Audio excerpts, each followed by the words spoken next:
Les tirs ont eu lieu d'ici, tout près de cette cabine téléphonique à 4h26. Un motard pilotant un engin de grosse cylindrée vise la gendarmerie de Montésor à l'aide d'un pistolet mitrailleur calibre 9 mm. 25 cartouches sont tirées, 22 impacts relevés sur la façade. La plupart ont traversé les bureaux.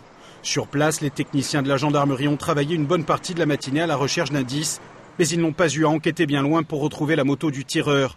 Carbonisée, elle a été abandonnée sur ce parking situé à 2 pas de l'hôpital de Bastia, moins de 2 km plus loin. À la caserne déjà visée par un tir de roquette en décembre dernier, c'est la consternation et la colère. Bien évidemment, nous avons toujours une équipe au centre opérationnel de renseignement de la gendarmerie.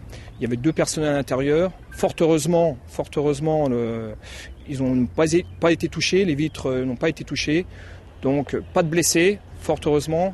Mais bon, il faut quand même savoir qu'ici, dans cette caserne, non seulement il y a les militaires, mais vivent également les familles. Donc je trouve que c'est un acte très lâche, car quand on touche une caserne, on touche également aux familles des militaires.